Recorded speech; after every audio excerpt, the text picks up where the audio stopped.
The Louis Diaz podcast.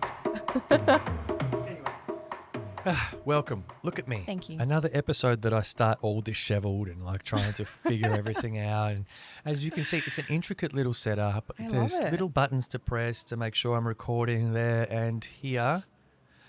And I love it. Thanks for having me. And yeah, well, as I was saying, people do love this. And before we press record, we had someone stop and take a Polaroid of We us. did. Do you want to show us? We do have the Polaroid. It's really cute. I don't know if that's clear enough. It's coming out. Yeah. It's slowly coming out, but It's really good. It's so cute, and she was so kind. Very kind. She was so That's kind. the kind of stuff that happens on this podcast. How amazing! Yeah. I love it. That's the thing. You like, do people come and say hi? People do people things.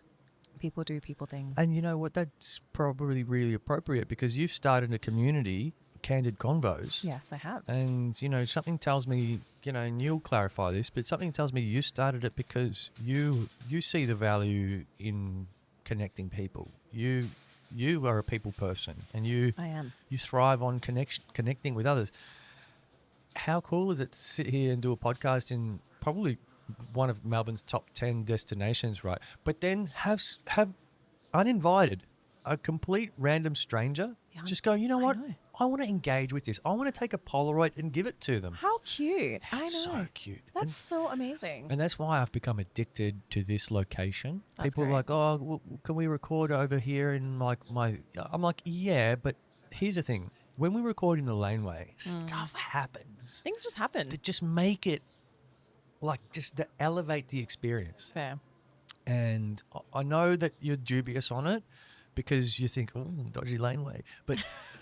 But really, when you get here and you sit down and you do the thing and you stand up at the end of the 2 hours or whatever it is, right? You walk away going, that was fun. That was I want really to do fun. that again. I'm already feeling fun. I'm really getting a lot of vibes. Like people are like interested, but everyone like also walks down this lane with so much energy, right? And interest to begin with. So a lot of them are tourists. I can see that. And obviously, Captain Obvious over here. And Actually, I don't know. Apparently locals come to this lane specifically to just see what's going on. And it's a nice shortcut, I've heard. So yeah, well, it's grammable, isn't it? it is very grammable. So you're going to have everyone come in here trying to take snaps. You've got that's called the living room. That's like a drug and alcohol rehab centre. But then you've got Movida just there, like one of Melbourne's institutions, culinary institutions. So Wow. Divide. What a divide. yeah, it's pretty interesting. It's a bit of a melting pot. But it's really great to have you here. Thank you for agreeing to do this. I felt like I had no choice but to ask you to come on my podcast because of like what I've been seeing from you since we met. We probably met about a year ago over the phone. Yep. We had a good chat, got to know each other. Yep. And then it feels like watching from afar. We did meet in person. We did meet in person. Maybe November. It was hot. I remember. Yeah, it was warm. Yeah, And it was on that boat thing. Oh, I had done an injury. Yes, yes. I remember. You were severely injured. Yeah, arbor afloat. I had to get surgery for that. That is right. That is right. And then I hope you're better now. I'm much better. Yeah, That's I good. appreciate it. I've just got a different injury I'm dealing with at the moment. Oh no. Back to back. Yeah, that's life, isn't it? It's like That's living. And but then there was this kind of like a bit of a gap for me about what was going on. I just felt like you have been going through like a personal transformation this past, let's just say 12 months. yeah. And I've just enjoyed Oh. watching the content coming you. from you on LinkedIn because I'm like, yeah, there's soul here. Oh. And there's honesty, there's truth, Yeah. there's vulnerability here. Yeah. There's all of that happening here. I'm not sure if this is the right place for it because, I'm really cynical on LinkedIn, like about the platform. Yep. And I struggle with the difference between like, the authenticity, Yeah.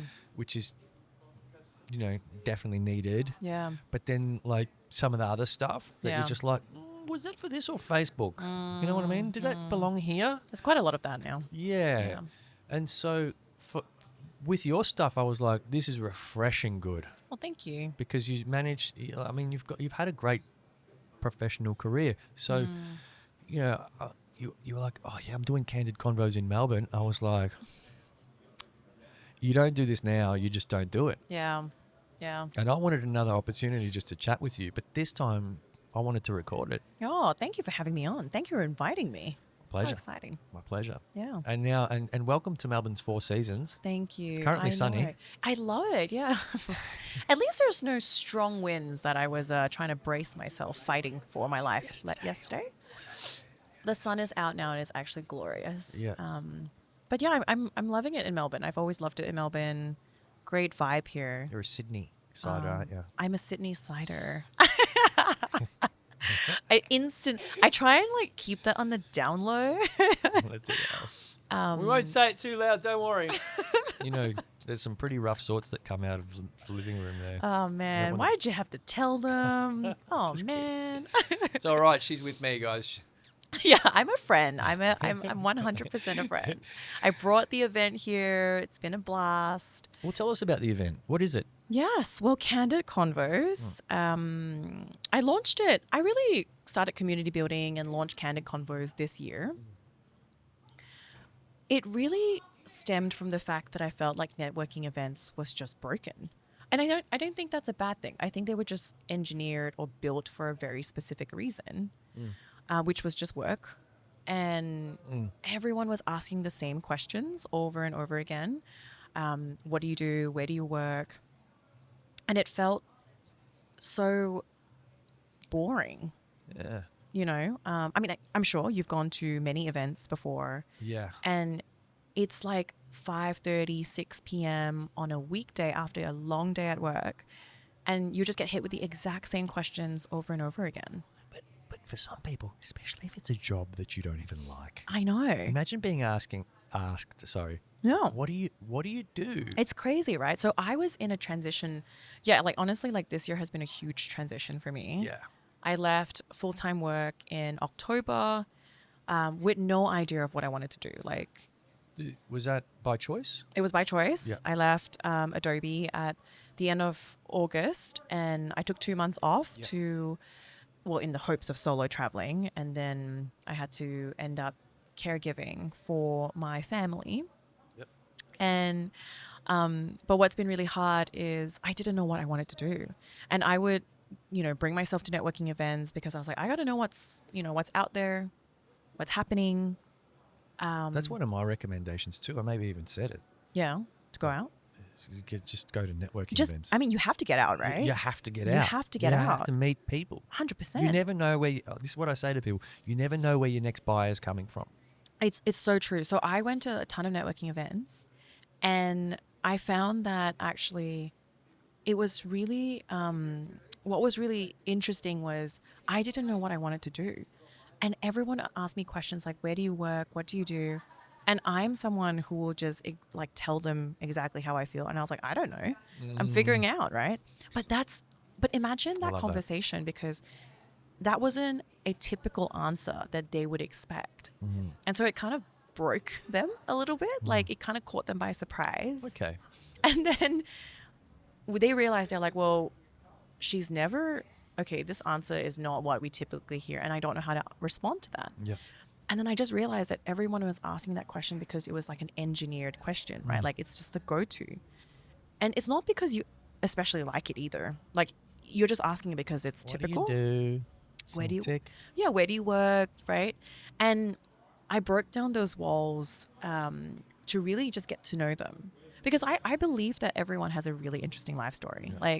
And I just don't think we bring ourselves to who we are to any conversation, especially in that work setting. And I realized like there's like a lot of really, really interesting people and interesting like life, stories.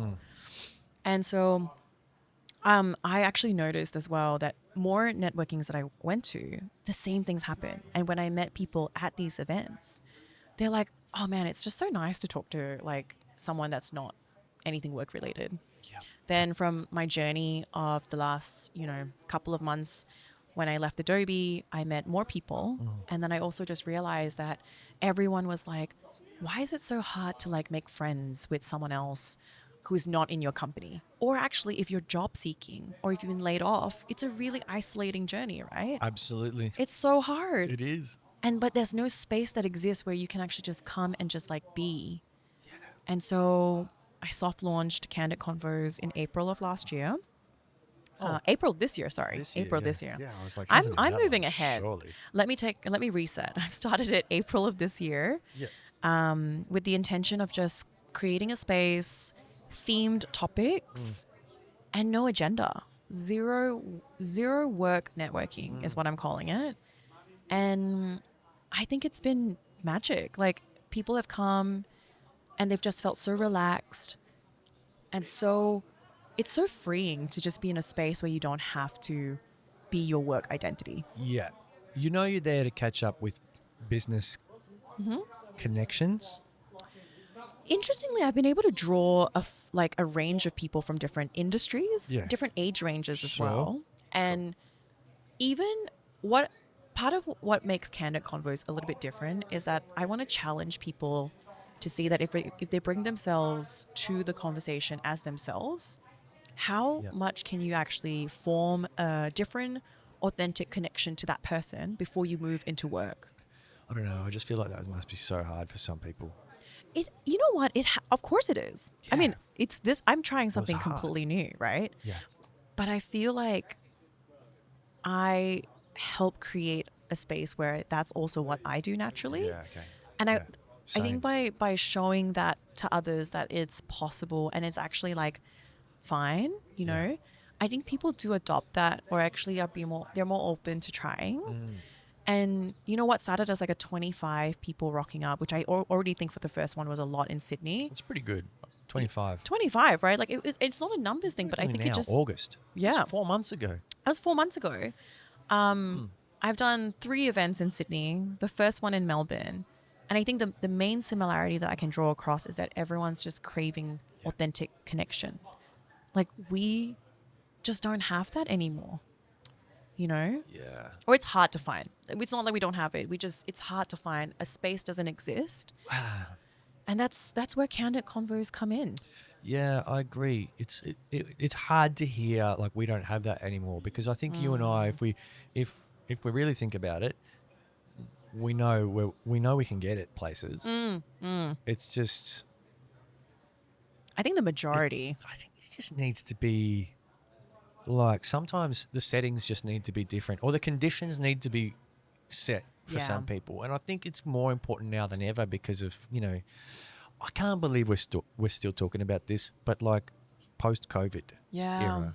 Yeah. Like, it seems like the post-COVID era is still here. It really is. Because of working from home, I guess. That's exactly what has changed Candid Convos, right? And like that's why I started it too, because a lot of people have told me that even where they work in a company, no one's coming in. Which is wild. No one is wanting to come in. And if people come in, they duck out as quickly as possible. I literally just landed a new job because I went into the office and spoke to other people. And this morning, I may have found us our first client from doing the same thing. There you go. Look at that. Just talking to someone in the kitchen.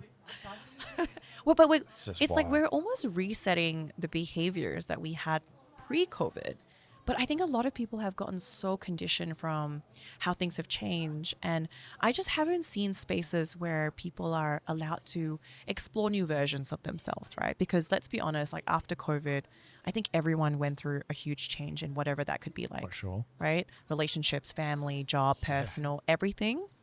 And I feel like work at the moment has kind of continued resuming post-COVID. Post-COVID. But I don't think people have like caught up with who they are. Well, there was never an induction program. There was never a post-COVID induction period. We never got any of that. No, we didn't, did we? We didn't even get the COVID induction. No. You know, that's true. Actually, I'll disagree with that. I would say the March 2024 immediate scurry to grab your things and take them home. I think everyone was at least galvanized by the intention of wanting to do the right thing by the world. Yeah, right. yeah. And so we didn't need an induction because we had spirit that was uniting us. But then post COVID Yeah. was different because you've got like differences of opinions on how it was all handled politically and you know, whatever, medically or whatever, that have divided people from their communities and their families. Some people have lost their jobs because of mandates and things. Yeah. So we've got that fallout. Yeah. And then on top of that, like, let's just say when things got back to normal, Yeah. you've got all these different companies that are handling it differently. So these people over here are decided to stay fully remote and like dig their heels in. These people over here are doing all the way back. No, I don't think anyone went straight to back to 5 days in office. No. It is still happening. That metamorphosis is still going. Yeah. But like, you speak to these people in the companies, no one really knows. Like, hey, what's your scenario? Oh, we just do hybrid. Oh, we go in Tuesdays and Wednesdays. What do you do? We go in Tuesdays and Thursdays. Yeah. What do you do? Oh, whenever we like. Yeah. And so that's why everyone's kind of a bit scattered. And then last night at Candid Convos, the inaugural Candid Convos Launch Melbourne, party. Melbourne, I met this fella, Keith, who has been just working from home for ages. And I'm like, mate, got to get out of that. And he was telling me about these funny gym mishaps and things that are going on in his life from getting himself back out there. Yeah. I'm like, mate, because if you stay bunkered in to your home too long, you start to build cobwebs. Yeah. Like, you know.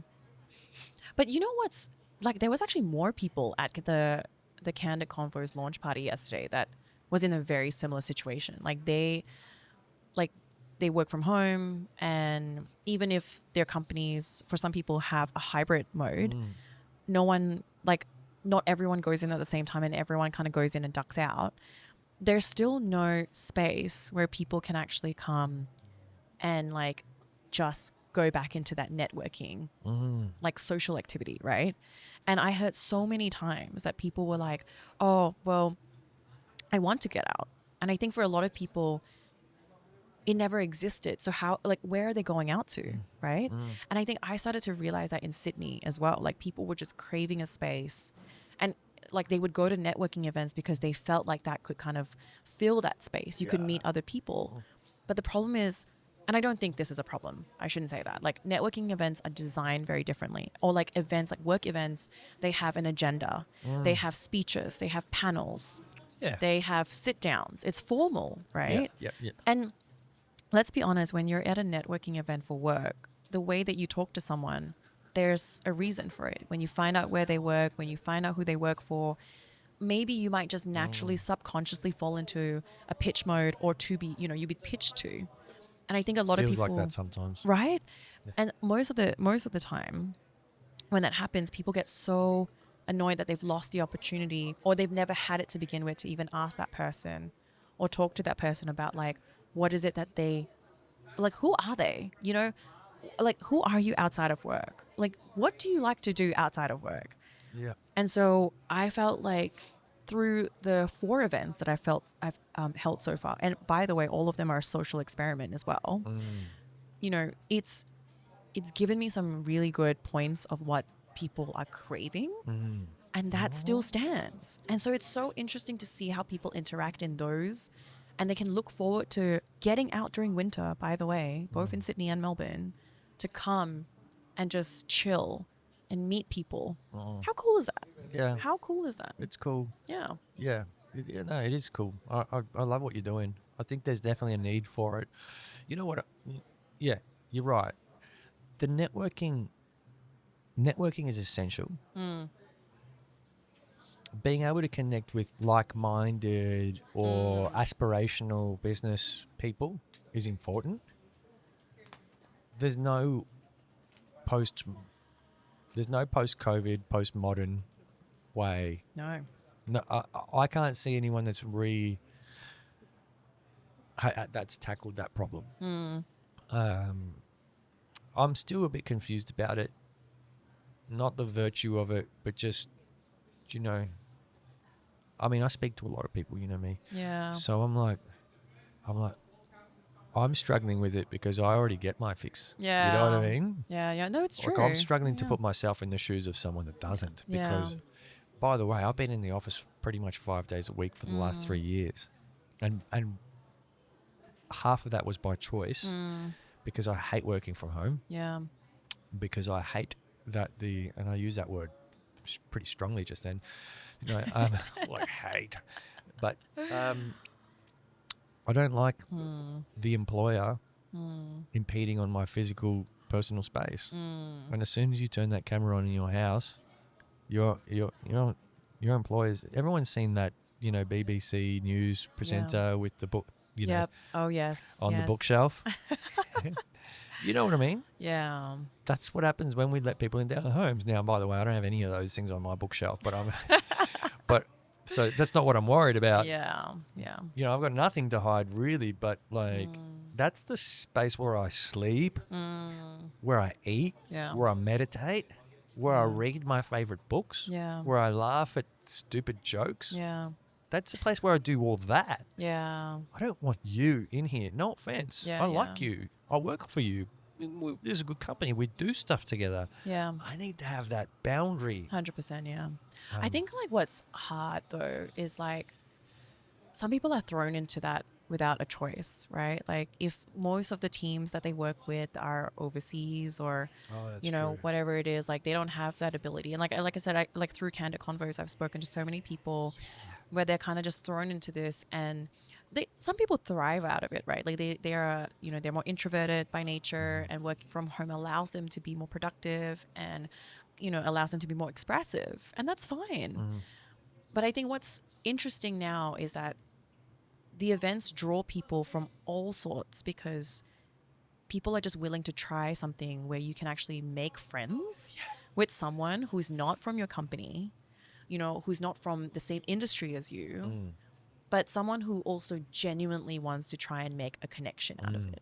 And I just think that's the most amazing thing that, when a space like that is available and there is really no rules, there's no agenda, which also, by the way, people are shocked about, right? Like we go to a lot of events knowing that there's going to be an agenda, knowing that there's going to be expectations. And mine is the exact opposite.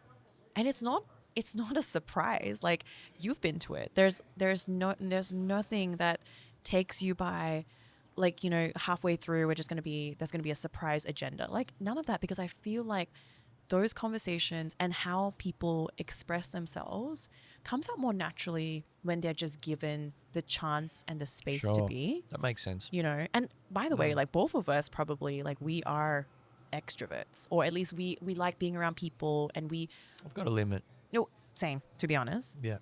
But we actively try to get out, and we talk to people. I'm very capable. Right? I'm a weapon. But majority of people don't, right? And that's why I think as long as spaces exist, and it's not just Candid Convos, there's a lot of movements, there's a lot of communities that are being built in a very small form, but every one of them has a very specific intention, I just think that where it's the events aren't really trying to chase more people like us, if that makes sense. And if they come, amazing, because we know that they're out there looking for that opportunity.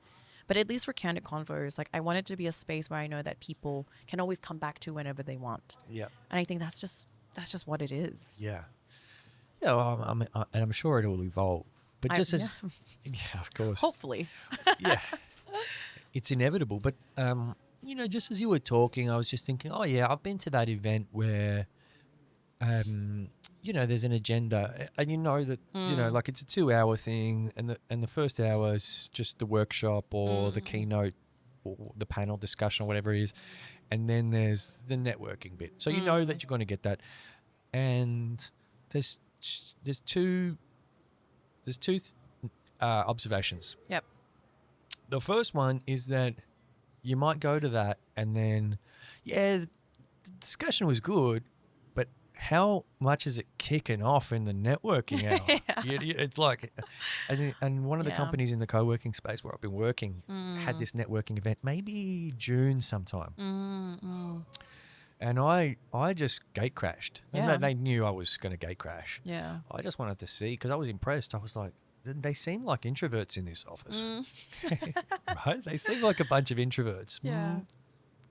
50-50. Mm. And then they're like, oh, yeah, we're running an event like next week. And I was like, oh, cool. What kind of event? Oh, it's about AI in our industry. And I'm like, oh, that's interesting. And they're like, yeah, 80 people are coming. I'm like, what? Wow, You yeah, bunch of no. introverts have managed to drag 80 people to this event? Yeah. And you wouldn't believe it. Like the panel discussion was good. Yeah. It was good. Very Nice. good. But the networking, you couldn't Yeah. hear a thing in that room. Like, Wow. I had to raise my voice to talk to people. And I'm like, that's not normal.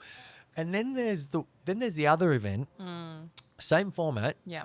where you're literally sitting there in the discussion and you're looking around going, oh my goodness, none of these people can wait till this boring talk ends. So they can kick off with the chat afterwards. So they're all here to network. Yeah. Yeah. I think that's also in that format though, they might just be networking because it just allows them the drinks and the food, right? Which is fine, totally fine, right?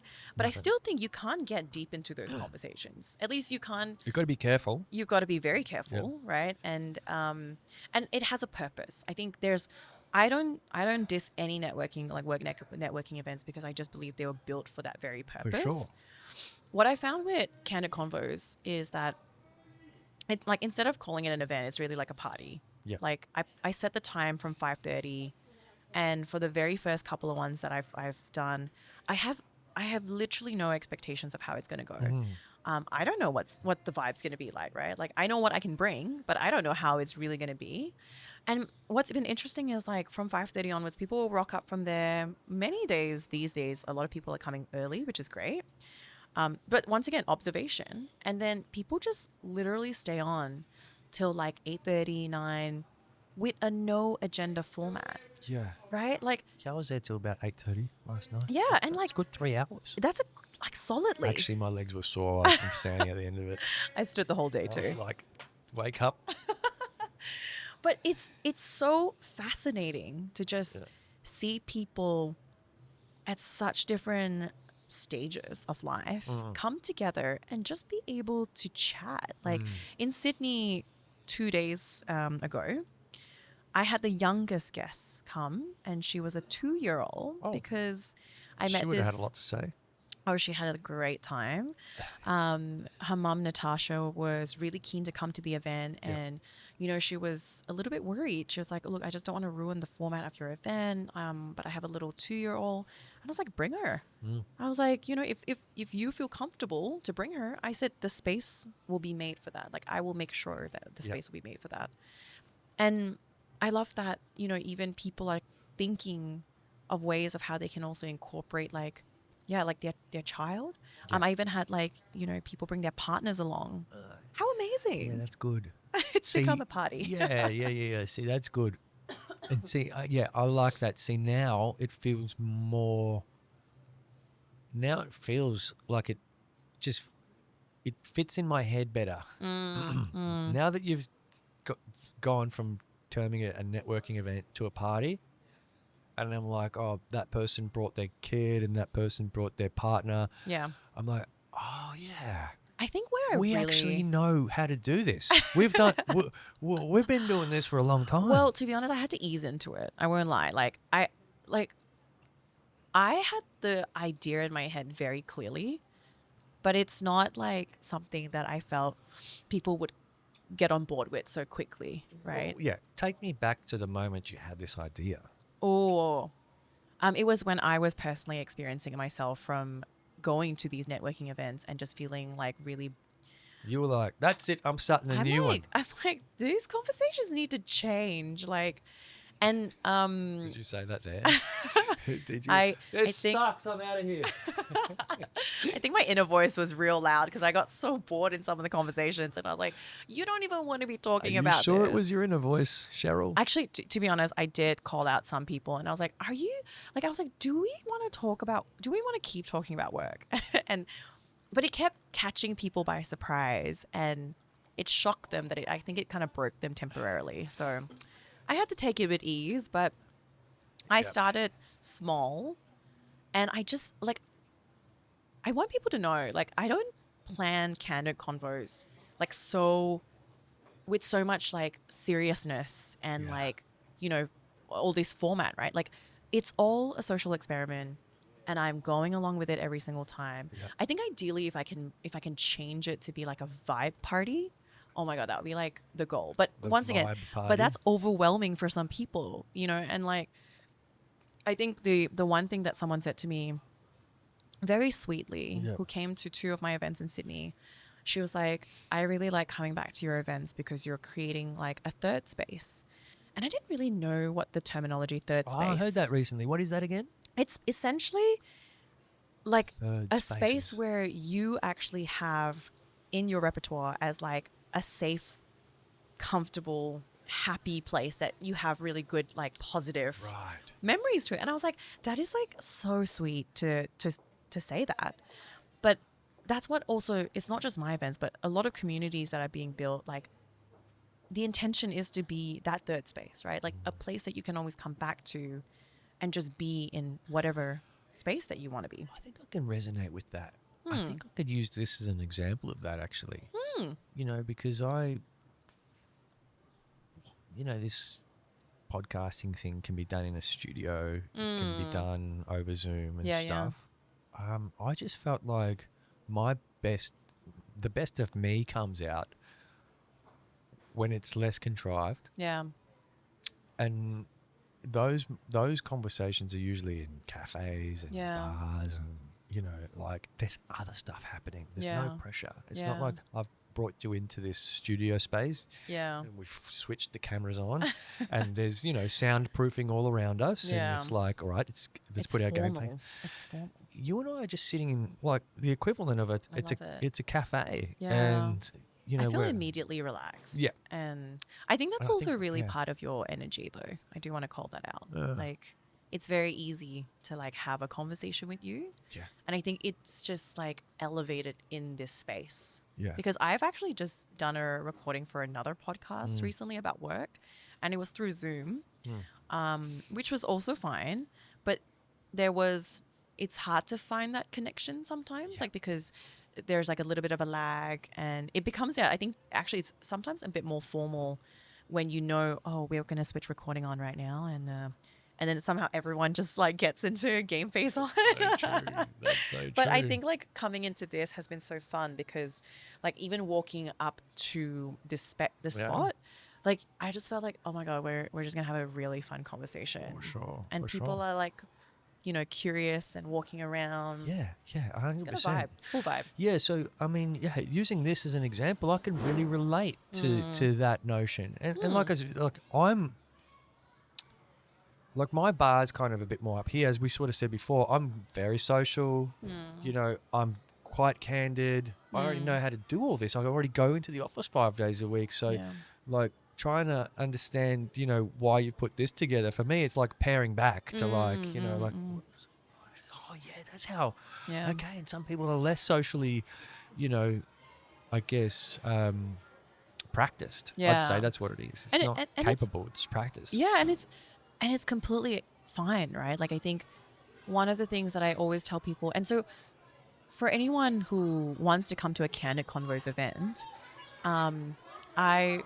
we're just going to cut them out. There's just there's a gaggle of children. As I'm getting into like the biggie bits, there's literally. You know what? They know how to socialize. They look very cute, actually. They 100% have no. I love the energy of kids. They do actually. You know what? That's insane. That they know exactly how to socialize. They're the ultimate networkers. 100%. Will you be my friend? Yes, and that's okay. So like, let's cut to that. I a little literally bit. said that once. I said that last night. Oh, they're so cute. They are. But like, let's actually use this is a really great segue, which we never would have gotten into on Zoom. 100%. So. I plan. Thanks, guys. I'll pay you later. I planted them. They were in plans. Rent an audience, rent a crowd. But like, when you're a child, you're like told to like make friends and like you're super social generally anyway. But then as an adult, right, you box yourself in. When does it break? Actually, we've got another group of kids. Another group. Well, I'm not paying you guys. I've already paid them. I only ordered one. This is all part of the plan. I only ordered one group. We've got two. They're trying to scam me. This is so. This is all part of it. This is why we're talking about Yeah, this. This is yeah. why we're talking about. Well, 100%. I'm just looking at these kids and looking at them yapping at each other. They just Yeah. things just come out of their mouths, and But I'm like, the no energy. inhibitions. I know. Uninhibited. What made us change? What made us change? What made us change? All right. Do you want me I to go know. full savage? Technically, I know the answer, but like, this is what I'm saying. We as adults change. We box ourselves, right? We box ourselves in. I'm not sure if the professional network that knows me is ready for me to unleash. I'm ready. You can absolutely share your take. Definitely HR. Oh, HR. yeah. You know Social that toxic media. person in the office? Yeah. You can't slap them anymore, right? Well, they just needed a good slap. And probably would have got back into line, but you can't do that anymore. And then they introduced HR, and then literally humans became resources, and they needed to behave a certain That way. is a good point. You Yeah. know, you know, and look, inclusion's a double-edged sword, right? Because I do believe the world is a better place when we. Sorry. That's all right. I dropped my Polaroid. How Dropped good it. is this Sorry. Polaroid? It's so cute. The world is a better place when we include others, right? But also, like, you can sanitize humanity so much just by wanting to include everyone. And like, honestly, some places just work better when it's just people that actually want to be there, Yes. and not people that That are you're forced. trying to include. Yeah. You know what I mean? And so, like, you start to quell like some of the natural passions in people. And passion is an interesting word for it, right? Because like, when people are passionate, like, you're thinking about passionate people. We're like roses in our mouths, and we're like Dreamers. 100%. Yeah. And like, we think about that word and like all of the connotations of that word, and it's aspirational. We're looking to the heavens. We want to have that experience. Yeah. Right? And then we think of the corporate word. Hey, I think you just were a little bit too passionate in that last meeting. I remember those good old terms. And you got to understand, Yeah. that Barbara or Franco or Jeff or Shanae, their passion is a double-edged sword. Yeah. And if you're asking them to quell that side of themselves, it comes at the cost of the beauty. Yeah. And But that that's creates what the work happened. identity. That 100% creates the work identity. And actually, after these events this week, I've had follow-up conversations with people on how they realize by having these conversations from Candid Convos reignited that passion that you talked about. Something that they have intentionally put away because of work. Yeah. Something that they have been told to put away because they don't have time for it or it's too much. And they realize after a while that their work identity has consumed so much of what actually brings them joy. Yeah. And by the way, it doesn't need to be anything major. It can be an interest, a hobby. But this is why I just feel that there are a lot of people, a majority of people actually put their work identity front and center every time because it's conditioned, right? They're conditioned to bring it with them everywhere they go. But beyond that, they have so much more to share. They do. Like, so much more. 1,000,000%. Like, It's not even questionable. right? We've seen it. We know. We know. And yet, but to your point, work has, put that restriction, that then once again box people in. And then on top of work, there's social media. There's like societal pressure. There's like all of these things that once again from when we saw these lovely kids just like march by in so much joy, Oh, with look, you've got shouting, snot on your face. with like literally making funny faces at us. We have stopped being that as we grow up. Imagine I walk past you in the office and go, Yeah. imagine. I would be totally fine with that. But I guess like we're both like engineered in that way. Like we're so accepting and we're curious, you know, or at least we're willing to try. I get it right? now. But I just don't think a lot of people allow themselves to even get to that point. And I just feel like I want to try. I want to try to get people to see that. And however they take it, however they want to release it, it's up to them. But I just, you know, like from yesterday, I just feel people feel happier. You know, they have a smile on their face. And it's like, that's what we should be living our lives every day. 100%. Call me Delulu, but that's just how I live. No. That's a value. That's a value. You know, I've been thinking about this recently because I affirmed my faith in Christianity recently, right? And there's this, I think it's one of the commandments. Not that I know them all off the top of my head. I've probably broken a few of them today, to be honest. Hey, it's a sin. I'm doing my best. But one of them's like, everyone's heard this one, love thy neighbour. And this is what I was thinking last night. Like, how can you love thy neighbour when you don't even know who thy neighbour is? You know what I mean? And I think, honestly, that's a value, whether it comes from Christianity or not, that most people can agree with, is that we just want to be better to each other. 100%. But how hard is it to be better to each other when we don't let each other express who we really are? Yeah. Like just speaking my language. Yeah. I'm like, look, I think one of the things I've had to come to terms with is like, I can't change the world. Right. I don't think we can. I don't think we can. But is it our responsibility to And change the world? that's also a great question.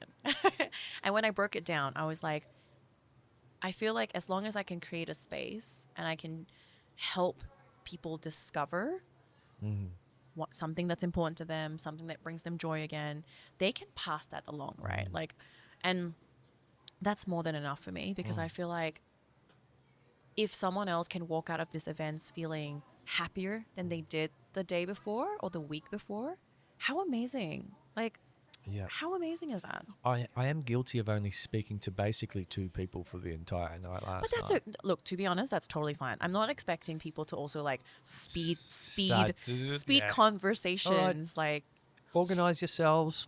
Yeah, no, but that's what I'm saying. No, people are still telling me, they're like, oh, Cheryl, like, you had an agenda, but you just didn't tell us. And I was like, no, I legit didn't have an agenda. Oh, people are suspicious of you? People are always suspicious. But people are suspicious all the time because majority of all of the events are planned that way. And that's why I like to throw people off by surprise. If anyone gets to know me for a lot longer, that's who I am. I'm just a spontaneous person with a lot of surprises. Because I'm just figuring it out as I go. I think that's why you and I get along so well. Because we're kind of like the same like that. Because I've found people being suspicious of me because of the way I talk to people. And I'm like, oh, okay, yeah, you're just not used to being spoken to like this. Wait, did someone tell you that? Or like... Yeah. Oh. Pretty much. And how did you respond to that? I'm just like, yeah, there's two things.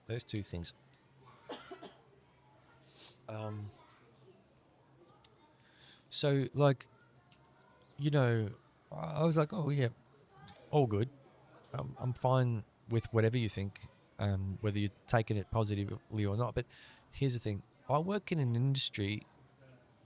It's funny because I'm getting flashbacks to a conversation I was having with a comedian yesterday who was saying almost everything he's saying about the conversation we had will fit into the exact same categories and boxes and sentences that I'm just about to say, but in a totally different context. Okay. This context is that I work in an industry where people in my role have a bad reputation for not being very customer experience focused. Right. Yeah. Let's just put it out there, ghosting. Yep. Or how about the general, you know, I'm struggling to get my words out.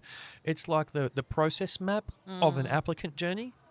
And, you know, when you get to the end and you don't, like, you've for some people, and this is wild because I would never go to a company that made me do more than 3 interviews or 3 or more. Oh, Honestly, you'd be surprised I right don't now. want to work here, okay? Yeah. You just need to... But they get to the end of whatever, 4, 5, 6 interviews, Yeah. and they literally hear nothing back. I Nothing know. back. So I'm like, I approach this, how do I start to change the paradigm on that? Like, well, it's not my responsibility to change the world, but what can I do in a role in this industry Fair. that can change the paradigm on that? And that Yeah. is humanize it a little. Yeah. And it's a double-edged sword. Sometimes I might cross the line. I might be a little too human. But that's the risk I take Yeah. for the value of the quality of the service I provide. Yeah. And I've got a lot of testimonials to prove that Yeah. I've changed people's perspective on what someone in my role can actually do for them. I'd say that's like my first impression of you as well, to be honest, because we were introduced by Rachel. And like I wasn't even in your field really, but I think I had chatted to you because I was in that self-discovery, in actually the very early phase of my self-discovery of not knowing what I wanted to do. So I was like, super engaged with just talking to everyone. Yeah. And I was actually I going remember. through a pretty confusing time of my life, and Was that personal or professional? both. But like having that conversation with you, I remember you were just so genuine from the get-go. Yeah. And like at that time when I thought that I was still going to be searching for a job. Okay, there's a whole bunch Are we of being ambushed? older kids now. Okay. Rent a Crowd part 3. This is just a thing. Oh, I feel cool. like we're just going to keep saying this for the whole entirety of it. And I'm looking at the time just because Yeah. Is it food? I'm about to start like a whole season of production here, which is Okay. going to take me through till next March, April even. Whoa. Yeah. And what Amazing. happens, because the sun moves at different times of day. Yeah. I'm seeing what time is it now Yeah. for next week's recordings that's to make actually a sure good because the point. sun's just about to hit the camera. That's really smart. Yeah, so but this is just I love this. I love this side interaction. it's pretty cool. Um, it's pretty cool. Hey. But I think If I every want to single one of them stopped and scanned my QR code, I would have had about 800 subscribers today. look, there's a lot of people taking photos, and like we're like they were just like posting. Oh my god, everyone's so cute. That's funny. But I know I do want to actually say like you were one of those conversations in the week that I had like, trying to figure out my life. I actually really enjoyed our conversation because you were just so real. Like I mean at that point before I decided to go out and do my own solo gig of consulting, I really didn't know what I wanted to do. And mind you, I was not having a lot of really great conversations with people, right? Yeah. Like a lot more of them were like, and they would ask me very, direct questions like, what do you want to do next? And like, how much do you want to get paid? Like, and I was like, I don't even know what I want to do. They're all tick boxy, very binary questions. Yeah. Yeah. And I think what I enjoyed from our first conversation is that you listened. Yeah. Like you knew that like you were really upfront. Like we knew from the very get-go, like I wasn't in your space, but we were able to at least just have a good chat, right? Here's the thing. People judge a book by its cover way too much. Like, how do you know? Like, sure, the titles don't match up. Yeah. But how do I actually know that this person isn't going to be somewhat of a great business contact? Yeah. I'll speak to thousands of people. Yeah. And most of them, I'll speak to once and never again. Not for any other reason than we just never comes up again. Yeah. But like, really? Yeah, you're right. It is just, I guess it is, I don't want to say it is what it is, but people don't change unless they want to change, right? So that's what it is. Well, okay. So it's really interesting. 2 points. So thank you for the acknowledgement about the authenticity. Of course. That means a lot. Yeah. And I'd like the podcast to know this. I appreciate that. I do. The other thing is that because you were open-minded and you were open-hearted in that phase of your life. But why don't you put yourself for a second in the shoes of someone who naturally carries themselves in a suspicious way and think about how you would have thought about me then, what you would have thought about me then. And that's probably the difference. Yeah. And then it's just you. You're the you're the difference, not me. But to be fair, like I also get a lot of people suspicious about my events, right? Like What are you doing here? because I literally connect with anyone who wants to come to the events, and I connected with them first to give them a bit more of an understanding and context, because I don't think it's actually I don't think it can be explained through just looking at the invite. And so many times I've had, more often than not, for the first connection that I have with new people, they're like, what do you get out of it? What do you get out of it? What do you get out of it? And I've been asked that before. Isn't I used to it? teach people how to skateboard on St Kilda Beach for free. Oh, sick. You can Yeah. skateboard. You can teach me. I would love to learn. Yeah, I can teach. I have no balance, though. I just want to tell you that. Trust me, I've taught worse. You haven't met me. Oh no, everyone says that. Everyone says that.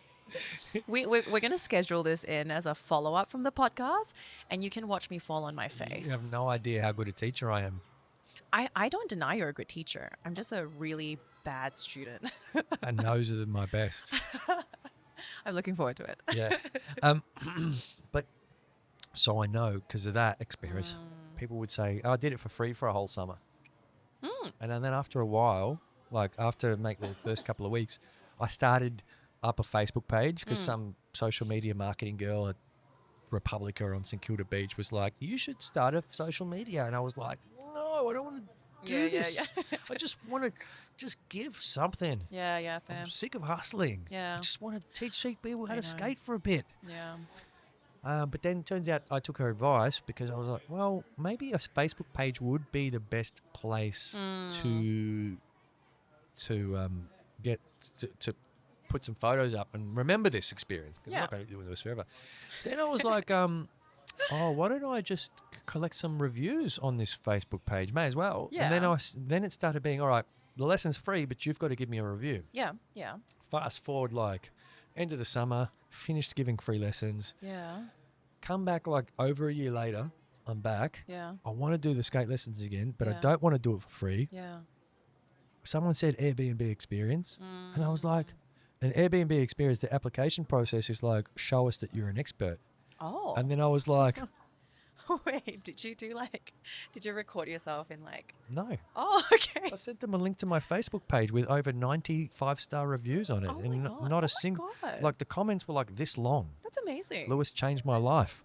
Okay, I'm not need even to kidding. sign up to these. Like I'm not kidding. People would write stuff like that. Oh. And and thanks to those reviews, Yeah. they let me on the platform, and I Oh. started being able to charge. Oh. Didn't have to do a single bit of amazing. marketing, because I was just on Airbnb's platform. But it's organic, right? Like it started out organically. Yes, and then like I charged up to $90 per person.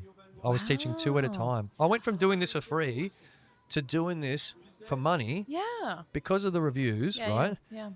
And I'm charging, look, I'm making $180 an hour to teach people how to skate on St Kilda Beach. Oh Just, my God. yeah, good, left foot, stop. That's it. And I'm just like trailing behind them on a board. And I'm like, But you started out authentically. and that that's is the what thing. it is. When someone asks you, what do you get out of it? It's You don't know what you're going to get out of it. But that's the You're thing. just getting out of it what you need to get out of it now. Oh my God, speaking my language. It's crazy. So actually I want to circle back to one of the main things that you talked about, like Passionate there, didn't I? authenticity of the LinkedIn platform. Can we talk about that? So Sorry, ladies. this podcast is just so spicy right now. We're entering the spicy territory. But I like you, when I started to get really serious about wanting to start these events, I had too many things on. So I wasn't like, I'm not going to do like a social media page. I'm not going to create a website. Like, I got no time for that, you know? Yeah, And so sure. I was like, Makes I'm sense. going to just promote this on my LinkedIn. and see where this goes. All 4 events from Candid Convos have all only ever been on LinkedIn, and it has been so successful just through word of mouth and just of tagging. And literally do not have a website. I literally do not have social media because I don't have time to do any of that. But also, it's the right platform. It's the right platform because I want to challenge the content that I'm also seeing on there in mass, where sure, like I said, there's, a reason for it, but can I actually also insert my content into it? And once again, part of a social experiment, I wanted to see if it was effective on LinkedIn. It works. It works. Yeah, it does. It does. So I don't know where Candid Convos is going to go. I do have some blue sky plans for it. But also, let's restate that you're not trying to get anything out of this. It's a free event. It is a free event. I will answer it now because it's an FAQ. It's a completely free event. Yeah. You pay for your own drinks and food as well. I just create a space. You've heard it from me first, from this podcast. Yeah.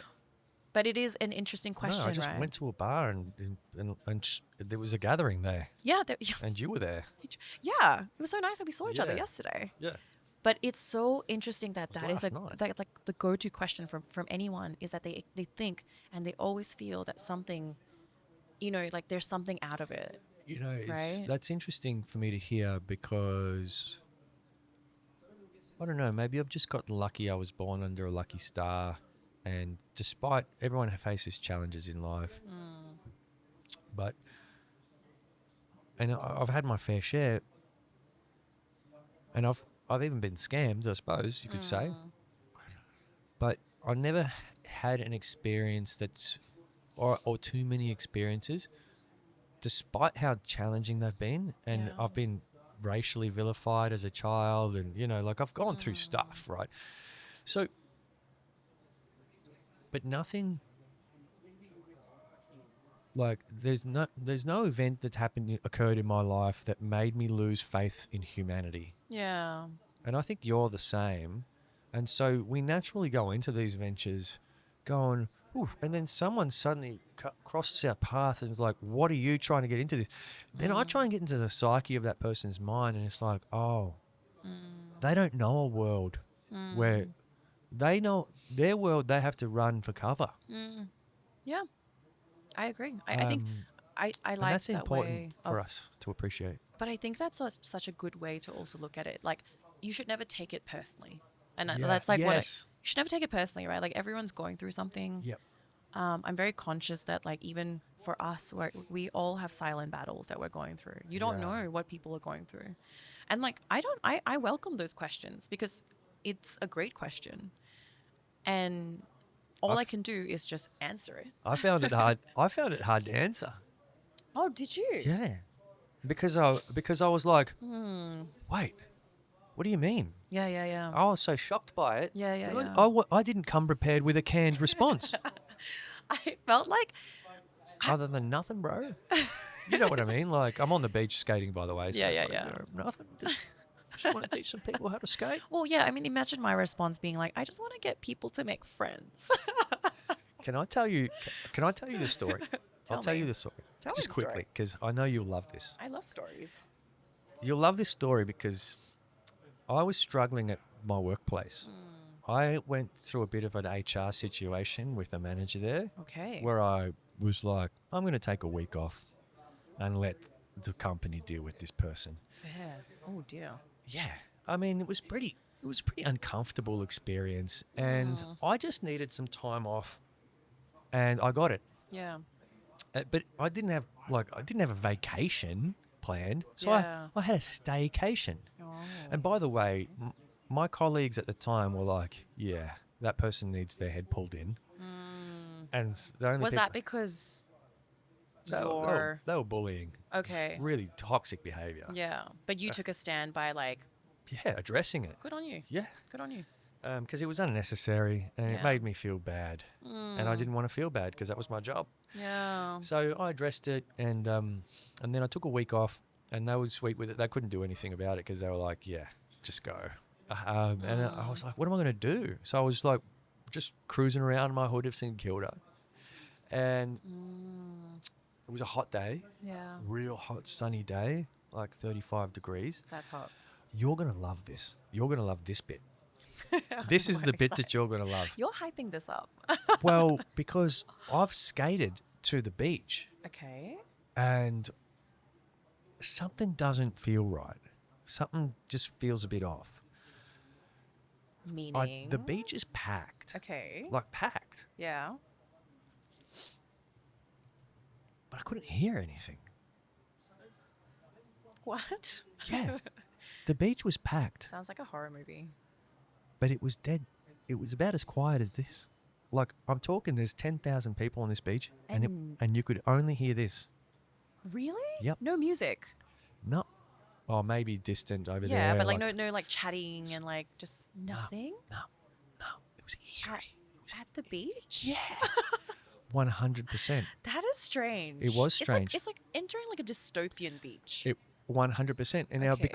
because what I'm seeing visually doesn't match up with what I'm hearing, I'm struggling to figure out what's wrong here with That this is fair. picture. Yeah. But then when I sort of like looked down at the people on the sand from, I was like, oh, that's why there's no sound. They're literally all on their phones. Yes. Actually, you know what? I was just gonna ask about that. I think it was right around the time like Tinder and that were like pretty big. Oh. Right? I don't know. Like everything is now on the phone is what I'm Yeah. trying to say, even dating. Yeah. Fair. So It is kind of strange because you'd think that you'd go to the beach to yeah. unwind. Well, that's what you and I would do. I would. That's exactly what I do. Yeah. And even read a book, sure. I would but love. Yeah. there wasn't even any book readers. There was a couple of people chatting, drinking beers, like just chill Yeah, chatting. yeah. But they didn't need to talk loud because there was no one else talking. So you couldn't even hear them. Oh my god. You know when there's heaps of people talking, you got to talk loud just to... Yeah. But no. Everyone else was on their phone. So you know what I did? I went home, Yeah. got my other board, wrote on an A4 piece of paper, Love. free skate lesson. Oh my god. Stop. Yeah. Because my thing was like, I got to get these people off the sand. Yeah. I got to get these people engaging with something. Right? Yeah. Using their entire body Yeah. to move, maybe. Yeah. I was like, this is wrong. This is Wow. the beach. People should be doing stuff. People should be going to the water. Like, why? It's so wild that people are actually like, once they also start swiping or like on their my phone, God, they're it's like, such a they trap. can be there for hours. Sucks. Hours, but it's so crazy. Yeah. Okay, so you went to go and get the skateboard. So I got the board. Yes. Then I've balanced it on the tip of this little board that I've got. Yes. And it's, the sign underneath. Yes. And I'm skating up and down the beach. Fun. And you wouldn't believe this, right? Oh my god. Tell But me. like, slow, I'm up the beach, 400 meters. We'll just Yeah. call it 400 for argument's sake. Down the beach, 400 meters. Nothing. Up the beach, Okay. down the beach. And now, some of the eyes, right, are starting to do this. Oh, okay. You're getting attention. How exciting. Well, people are seeing, people are noticing, Yeah. but now they're staring at me and no one's engaging. Okay. So I'm like freaking out because now I've got 10,000 eyes literally on me and nothing's happened. No one's moving. No one's moving towards me. Okay. And then I thought to myself, well, in hindsight, I think I was skating a little fast. I was like, like, ah! Told you you'd love this story. They're probably like, everyone's just like, what is happening? Like, who is this person? Yeah, for real. And here I am, you know my intent.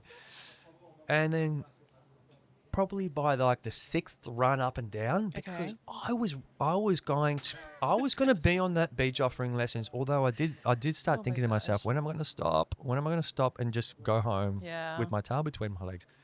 Well, luckily I didn't need to. Because as I'm frantically scampering up the beach, I thought, like in my head, I'm just chill cruising. In hindsight, I'm like, because now I've got all the, like Oh my literally gone from this to I'm this. actually- And like they're confused. But, you know, people's confused face looks like a bit of a fuck you face as Yeah. well. It's like, so I'm feeling that energy, right? Yeah, fair. And this guy runs up, and I see this guy running up the sand and going, "Hey!" This full muscle man, right? Full muscle man in shorts, like waxed and everything. Oh my gosh. You know, he's like, whoa, whoa, and he's running after me, Yeah. which is a point where I realized maybe I'm cruising a bit fast. You're speeding along. and he goes, so what's the catch? And I go, Oh, no, interesting. I'll go, no catch, bro.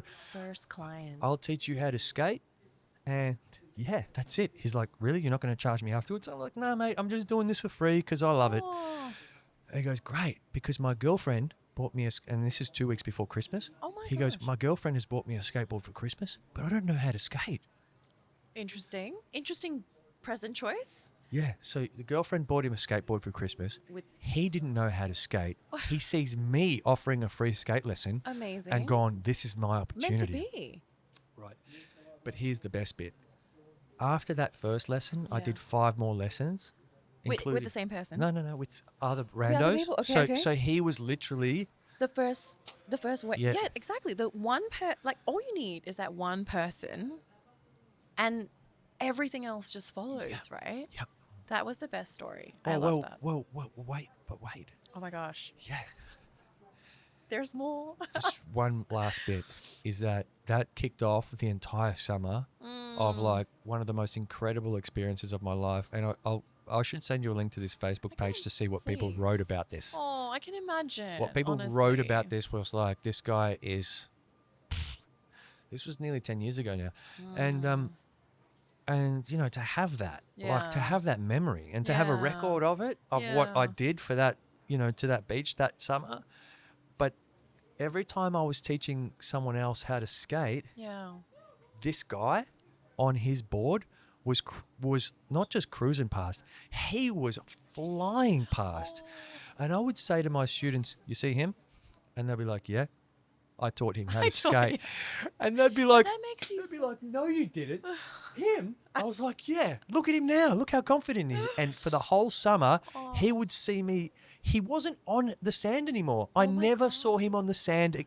I never saw this guy on the sand again. Good on you. I only saw him skating, Oh. right? So he's gone from doing this for Yeah. potentially his entire summer Yeah. to getting a skate lesson and now doing this. It's changed his life. And now How amazing. people are like, you taught him. But sometimes he'd come past just slow enough for me to go, hey, bro, tell him I taught you.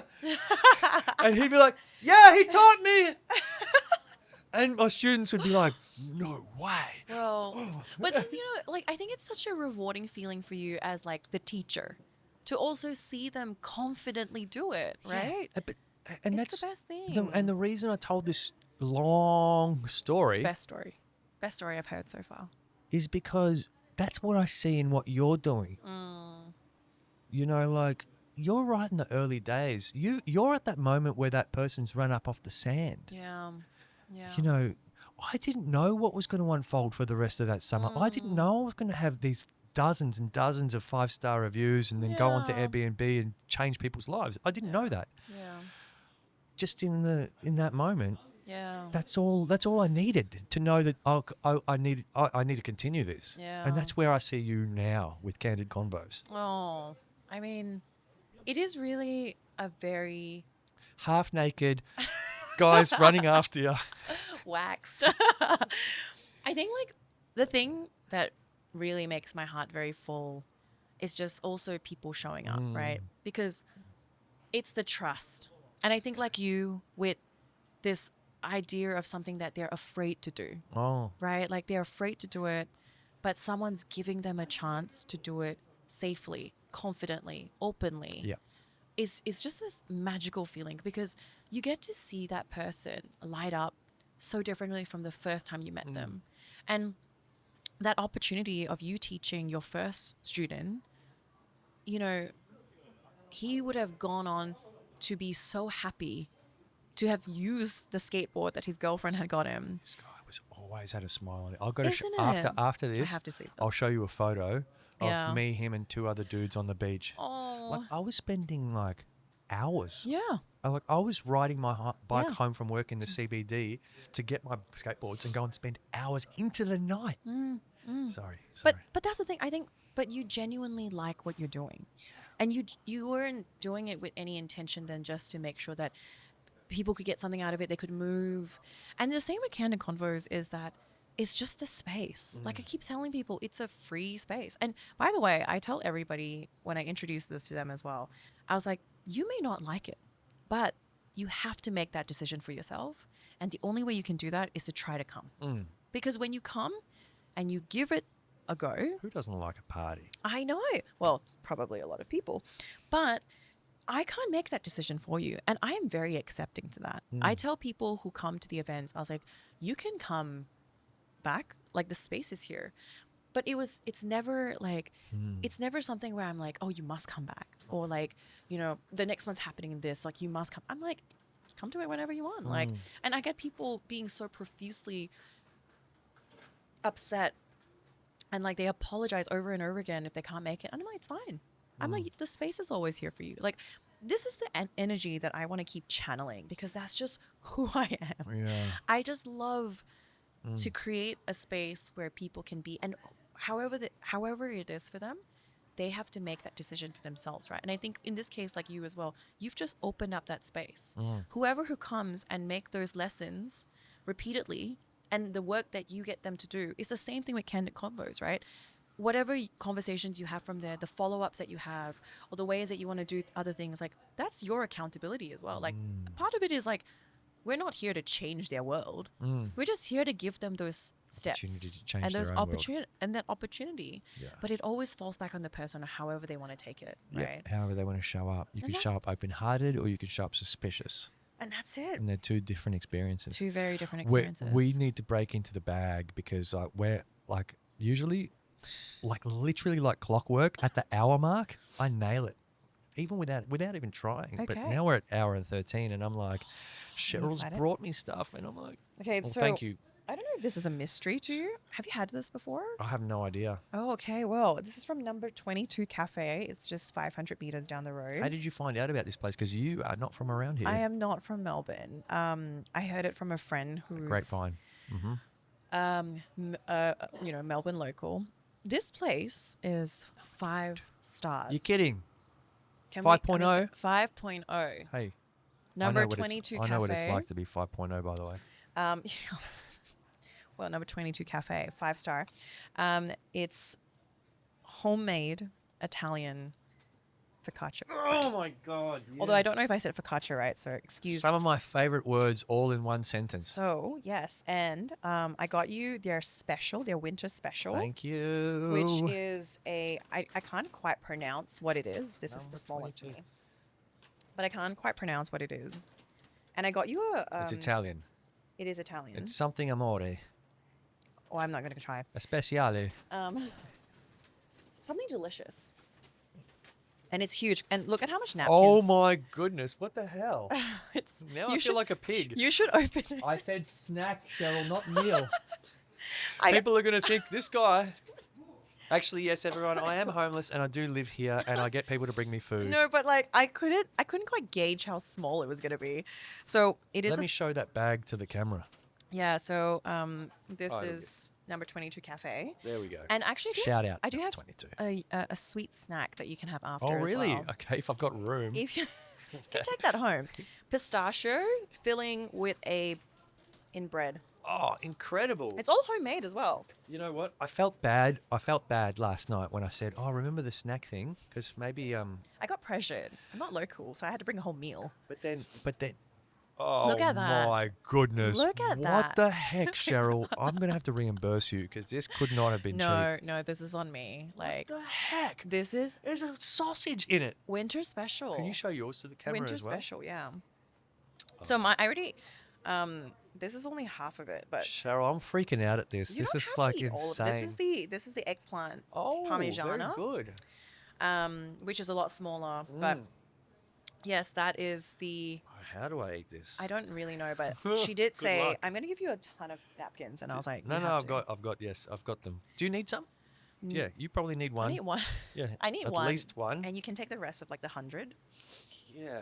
It's Okay, well, thanks, delicious. Cheryl. It's You've definitely taken this to another level. All right. No pressure. But, okay, and I do talk about this one a lot. Episode 62, Christy Russell. Yeah. And, because I tell my guests, just surprise me.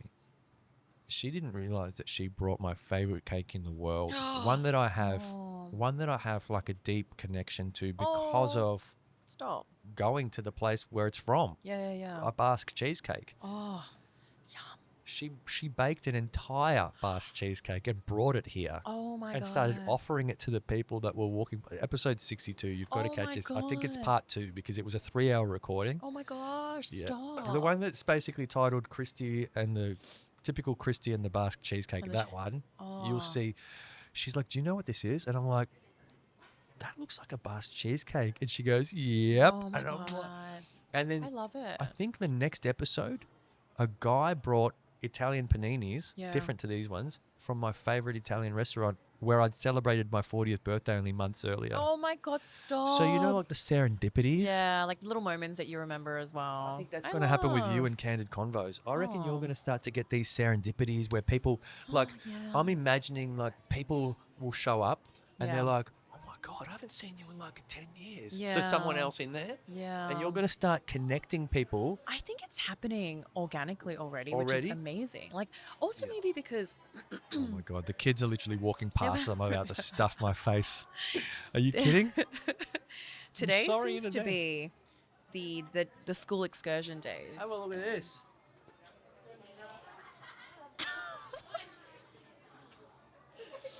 It's Can I get a whoa?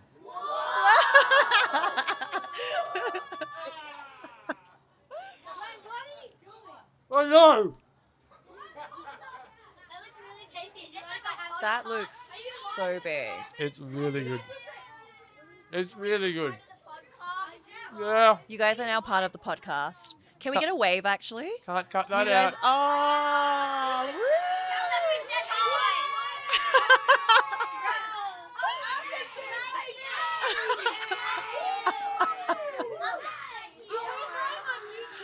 Sure are. Yeah.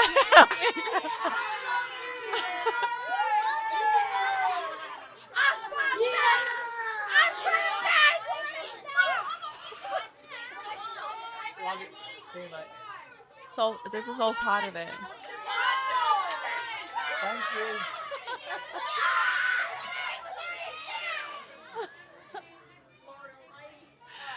Bye. That energy. That is energy I needed. That's Candid energy, right? That is Candid energy. Oh my gosh, they're so cute. Can I get a whoa? Yeah. As I ate it. Thank you. No worries. Thank you. How sweet. I challenge you to ever be on a cooler podcast. Yeah. I must say, I think that was the I'm highlight. telling you, this is topping it. It's number one on my list at the moment. It's just this is what I feel you do best though. Like you actually just have that energy to begin with, and you just it attracts, right? Like when you're authentic, I welcome people. like you don't like there's no forced energy. Like that's just who you are. And things like that happen. Things like that happen, and you've got to embrace it. And also, to be honest, Thank I you, do like Cheryl. the energy. I do like the energy. Oh. You have to feed off of it. That's what I'm talking about, serendipities. Cheryl. It's like these serendipities, these little moments that know. make what the things that we do, the ventures that we undertake. Because just like you with Candid Convos, I mean, you're funding this yourself, right? Mm-hmm. You're funding your own flights, Yes, I am. which makes me feel even more guilty. Oh, there's don't. something from a loon. Is that for me? Is that snack for me? I'm just kidding. Oh, we've got Loon in Sydney now. Oh, you do? Changed my life. I've never been there because the line's too long. In Melbourne, Yeah, still? it's just around the corner. What? It's from Melbourne. How's the line still so long? Trust me, every single day I go past the place, the line is just like bigger. 50 meters long. Oh my god. Well, so I'll show the snack. Look at that. I've got your pistachio one in there, Mm. and it's completely Oh my! Is that overwhelming. Nutella? It's Nutella. Mm. They only had one Nutella Nutella. croissant. So they only had one Nutella and one pistachio, and I can't eat pistachio, so I have to give it to you. I wanted to get 2 Nutellas, but they didn't have any Oh, left. thank you. Um, Cheryl, this is brilliant. I'm going to have a few bites. yeah, I mean, I'll be very impressed if you can finish that. Well, I can finish it, just not in one sitting. I reckon. You had a lot of support there from the kids. It was cute. Oh, I felt so supported. So how good was the war? They're just so synchronized. I love how they ask if they're live. You guys live? Are we on YouTube? Yeah, I'm probably going to need to get some permission slips, but Imagine that. The energy of kids. yeah. Well, no, it's thank you for wholeheartedly throwing yourself into this experience, Oh. Cheryl. Of course. My pleasure. And when I was recording with Jason earlier, I saw you walk past, and I wanted to wave. I wanted to give you a proper big wave, That's all right. No, I mean, I knew you were working. but I mean, I'm not. You see? But, you were in your element. I was. You can't break out of that. And Jason and I had a full-on D&M.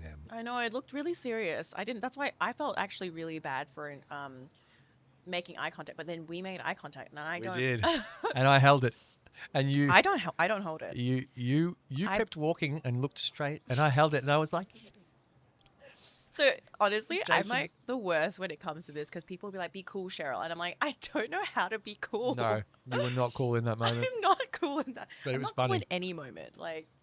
But this is what I'm trying to say. What I'm doing for Candid Convos does not feel like work in any way because it's who I am, and I'm just throwing a party. And I get asked from people like, "Oh, do you find it really stressful doing these events and building community?" And I was like, "No." And I was like, if you feel stressed and if you feel, exhausted, I was like, I think you're doing it wrongly, right? Because Yeah. you're not supposed to feel like that. To be fair, I would. I'm not a natural host of many people. Yeah. I'm like a one-to-one But you person. should never force yourself to be in that situation, right? Like No. you got to make it work for you. Yeah. But I don't feel like that at all. And Hey, good thanks. How you doing?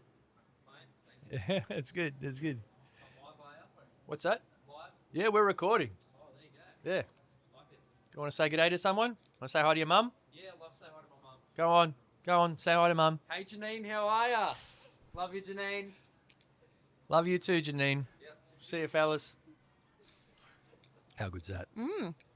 organic I conversation. swear I'll stop inviting people to partake in a moment. Oh man, why not? They're kind of just sort of there. They want to be asked. Yeah, you know. Like the kids, they were waiting for me to orchestrate them into a Oh, collective war. You know. You know. For sure. You know. I know too. But I think And that's what happens when you get in front of people physically. it's true. It's really true. Like I've been saying to people, Mr. Teller's really you have no idea. And back to the whole idea of like networking and showing up to the office, right? We'll go back to that thread. I've been saying to people, you have no idea how easy it's going to be to climb the ranks of your chosen profession just by being the one who literally physically shows up. Like it's never been an easier time to stand out as an employee Yeah. in the organization that's loose hybrid or remote, Yeah. where maybe some leaders are going into the office. You can literally cheat code your way into a promotion That's true. just by showing up. Because naturally you're going to meet them in the lunchroom. They're going to get intrigued about what you do. They're going to see value in you because, literally all of us are valuable. But it's just because you just happen to be in the right place at the right time. Yeah. Guess Yeah. what? 500 other people aren't in the office. It's just you and, 10 others. Yeah. And now suddenly they've got a pressing matter or a job that they need help with, and you seem to be there, and they ask for your help, and then there you go. That's kind of how life works. I agree with that. And so teaching people or providing a space for people to get that back, come on, let's get out of our shells again and be candid and show the world the best of ourselves, of who we actually are, and not the worky versions. What do you call that? Work personality? Is that what you called it before? Work identity. Work identity, yeah. I think the other thing is like Oh my God, this is a monster. doing these events. I can't even hold it with one hand. It's like... I'm actually like, you're doing really well. You are devouring that sandwich I'm impressed with it. with one hand. Yeah. I had to cut mine in quarters. Yeah. Well, But I feel, amazing. well, I don't know if people know this, but they'll now know this on your podcast. I'm still on a self-discovery journey This is myself. an exclusive. This is This is an exclusive. breaking This news. is an exclusive. And like, You're on a still. Hey, listen. Literally, that's the way I left my conversation with Jason. We're all on self-discovery journeys. we are all, It never ends. it never ends, right? And like, I feel like I reopened mine, or at least maybe I entered a new phase of self-discovery. And I agree with that. We should never feel like self-discovery has ended. For me, I feel like it ends when I die. Otherwise, it keeps going, right? And Candid Convos, just as everyone is trying to find a place to just be, I am too. Like, and Yeah. You are so going to find it. and The person that facilitates others is the one who I think benefits most. I just genuinely enjoy it. Yeah, We have just, sure. can we just say, we have gotten kids from all ages today. Literally from all schools too. I think there's about 6 different schools that have walked It's all a past us. theme right now. Well, to be fair, I don't normally record on a Thursday, Oh, but this is the school excursion day, we found out. well, yeah. So I found out that you were going to be in town, and Yes. it was going to be a flight in yesterday, flight out tonight. Correct. So I had to make it today. Thank you very much. And then I told the people I'm just about to work for, I can't start that week. I'm going to start the week after. Oh, Yeah, just so I could do this. oh my God. And then I reached out to this guy, and I Jason. was, Jason. And I was like, hey, I'm doing a podcast. Do you want to be on it? And he was like, yeah, but does it have to be Saturdays? Because I just tell everyone that it's Saturdays. Oh, I see. And I was like, well, there is this one Thursday that I'm doing like in a couple of weeks. And he's like, yeah, let's do it. And so Meant to be. it was totally meant to be. Oh, thank you for doing it on a Thursday to accommodate. 100%. And starting my new job a week late to accommodate. Oh, congrats on the new job. No, thank you. But you know, I love this, right? Yeah. You can tell. So You are literally a natural. A natural. no, I I'm like not. so I don't do anything different to what I normally do in my normal life. I know, but I just want you to know that. Like I don't get know. out of bed. I'm sure you get the feedback a lot, but Yeah, I do. But it's like but it's important to also, because like, look, you know, you don't come on a podcast as well and then not like share stories. And I used to work for a company that I used to work for Audible, which was audiobooks, and I would meet with a ton of like content creators, and I would meet with so many people in settings where they would have to get like, I mean, obviously there's the audiobook section, but then there's podcast section where you would also just like get to meet people of, you know, trying to engage with them and have stories with them. And I've watched the interaction happen, and it's sometimes not as natural as you'd think it'd be. So I like what you've set up. I like what you've built. And I feel like sitting here across from you, it's just like having a chat, like a really fun chat. And I was actually looking forward to this so much as You part of were? my Melbourne trip. well, good. I'm glad. So Because most people are like, I was anxious. Actually, Jason I'm was really like, looking forward to yeah, I didn't even know what you looked like. I just, you know, I thought, he goes, I thought you were punking me. I thought you were punking me, and I was just going to show up really? anyway. Oh, I'm glad he And showed he up. showed up, and we had like the most incredible conversation like this. But it's funny because I get people saying like, it's funny because I never get anyone saying I was so looking forward to this. I was so looking forward to this. I'll say it again. I really was. I was like, when you, I know, I can't believe that. when Someone we was actually chatted- looking forward to. Someone was actually looking forward to this. I was looking forward to this. And I was Yeah. like, first of all, because I followed your podcast for a while. And have? I've been listening to episodes. You have? Yes. And then, But I'm but sorry about some of the content. I love it actually. But I like your content though, because like I said, the way that you draw stories from people is really, really raw. and it's really good. But one thing that I really like is just the space, the ambiance, like that you created, right? Because sometimes it's not like you don't naturally get that with like people, and sometimes like you can. Have you seen like podcasts that are like live podcasts where it's not as natural? Like I have, and it's painful for both sides, right? Because they want to get the story out, you want them to share the story, it just doesn't quite click. And I'm not saying that it's anyone's like fault, right? Yeah. But I was like, this looks so fun, and everyone that's on it just has such They had the best time. a great time. So I was looking forward to it. Thank you for having me Oh, on. thank you. Yeah, I have this guy, Jared Goundry. He's a comedian who's really, he's in that sort of stage of his career where he's already professional Right. and things are happening, but they're starting to really snowball. Okay. And he comes in and he's just like, oh, this is the most Melbourne thing ever. And this guy's already been on a bunch of podcasts, right? But he sits here and goes, this was so much fun. It's so fun. And that's when you know, like, okay, this is having an impact, you know, and people are enjoying it, you know. And thank you. And for me, if I think about the origin story of this, it was like, it's been through waves. You know, I started 6 years ago. Then there was COVID. I shut it down. And then there was, you know, midlife crisis. I guess I come back from Europe single, and I'm like, all right, let's do the podcast again because I loved it. Yeah. You know, I did some sessions online. Then you'll love this story, right? I love stories. Um, You know me so well. so I was struggling to figure out how to get guests and keep this thing alive. Then I had this idea of taking some work associates out to a comedy night in Footscray, Okay. but like an open mic night. Yeah. But neither of them could make it, so I went on my own. Mm. And I met these open micers, and these comedians were just like, hell yeah, we'll be on it. So I was like, Oh, fun. oh sweet, I've got some guests. Yeah, Like yeah, three yeah. guests just Yeah, yeah. agreed to jump on the podcast. So I was like, great, that's that problem solved. But then, like, literally standing in front of the guy, I just met him. I'm like, hey, do you want to be on my podcast? Do you want to be my friend? And he's like, yeah, when? And I'm like, I don't know, Saturday? It's Wednesday night. I'm like, Yeah. I don't know, Saturday? He's like, great, where? I'm like, in the city somewhere? I don't have a studio. Yeah. I don't have a studio.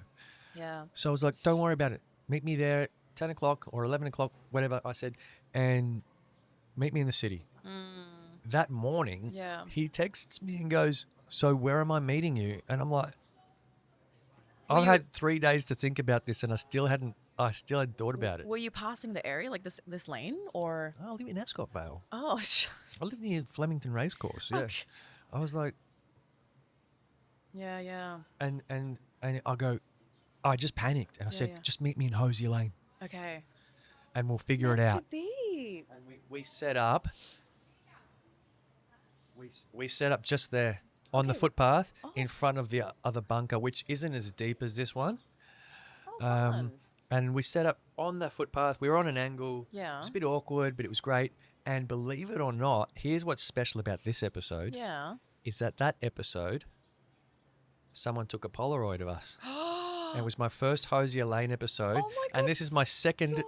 only second Polaroid. Oh my And that was God. episode 35. And this is Wow. episode 91. 91. So this That is is amazing. Polaroid number 2. And Full cycle moment. I know. I told you you'd love this. And from then on, it was such a vibe, especially because I was a little more out. So people were spotting us as they were walking through. We had crowds of people surrounding us. And then, and it was a Saturday, right? So it Yeah. was way more active. Yeah. And then I was like, great, I guess I'm coming back. And then, like a couple of weeks later, I'm here with another open mic comedian, and it's raining. And so I'm Yeah. like, I guess I'll set up in this little bunker. Yeah. And Then look I brought the time. neon light, Oh. and see those hooks that it's hanging off? Yeah. I stuck those on with super glue there over a year and a half ago, right? It's very effective. They've been spray painted over Yeah. so many times, so they're fully camoed in. Yeah. It's like your this It was space. meant to be. It was meant to be, and you've just made it pretty sure the mayor has seen this as well, Nick Reese. I'm That pretty is sure so has seen this. cool. So yeah, I just like humble beginnings. I'm a huge fan of what you're doing, and I believe in humble Aw. beginnings, Mm, and all of the compliments that you gave me about authenticity, I really appreciate it. But they're like right back at you as well. thank you. And I think only people with open hearts like this can actually get along this well. Mm, You know? it's really, really true. I just always wish, like, like there's more people that can give, Mm. right? Like, and I think the thing that I feel really, and I think you can't change that. Like, I know that you can't change that. Like, people will just choose to give when they want to give. But I think, especially as the world is where it is right now, it doesn't cost you anything, like, and I think this is where it's interesting because through Candid Convos, I have engaged in so many different types of conversations that I never would have even imagined myself. Things like, I have had so many really deep conversations where people share with me. You? Yeah, don't have anything out, T? No, you're good. Okay, sorry. Do I have anything? No, you've Oh, got gosh. nothing. I was I'm like, is it me? no. Licked all that Nutella clean. Mm. But like I've had such deep conversations with people, Mm. and like I'm so I'm so happy that people are even sharing it with me, and it just came from an idea from myself where I was like, I wanted a space where I could just be, and if there are people that want to come along with me, how amazing, right? And if people come along and they don't feel like it's their vibe, totally fine, they gave it a try. And I just like, I'm that kind of person where I just feel like you've got to make these decisions for yourself, but you've got to give it a go, right? 100%, and we'll go back to that point on inclusion. Inclusion starts with the self. And I'm a huge believer in that. If you want to be included, inclusion is likely to occur. But if you come into something with the spirit of like, oh, well, no, everyone's got to cater to my needs, or not wanting to be included, Yeah. because like you can show up to the party and not say anything and just sit in the corner and fold your arms. Yep. But, like, I think, yeah, that's actually really interesting.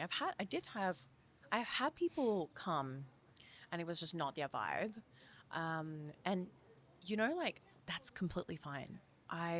They'll tell me and I'll tell them that it's completely fine.